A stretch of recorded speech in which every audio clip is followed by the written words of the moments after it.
So here we go with example 18.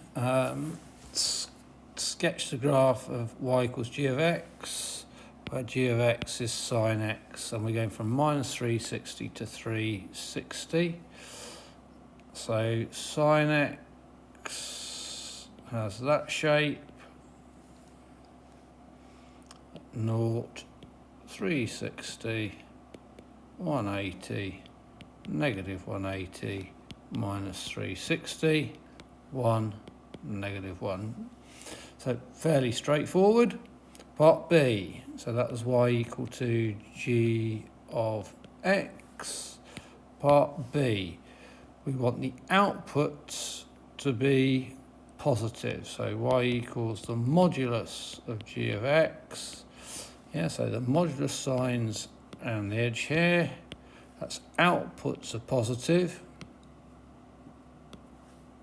Yeah, outputs positive. So we know that this bit of the graph and this bit of the graph won't change. Where the outputs are negative, they are going to get reflected in the x-axis. So our graph, is going to look something like this and this. 0, 180, 360, negative 180, negative 360, and that's 1, the highest point of each. Okay, part C.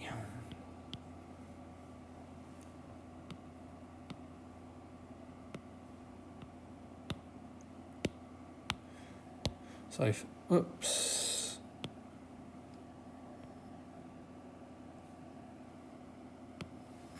put that back in. Okay, so part C, the inputs here, so y is equal to g modulus of x. So the input into g is made positive first. Yeah, the input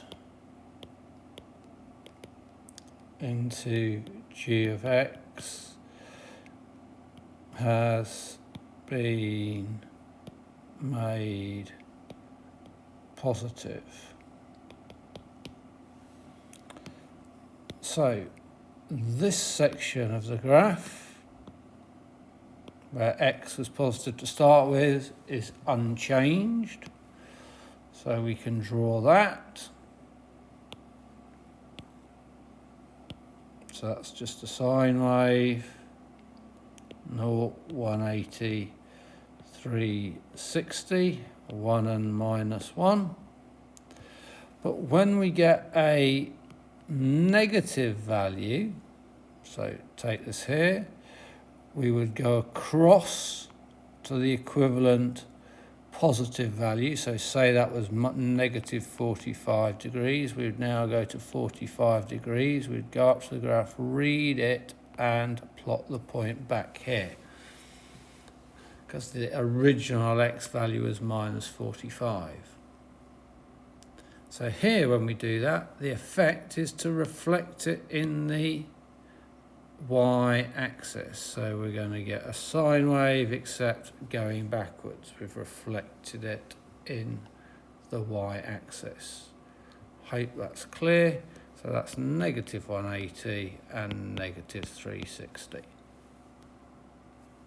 And that's y equals g of the modulus of x.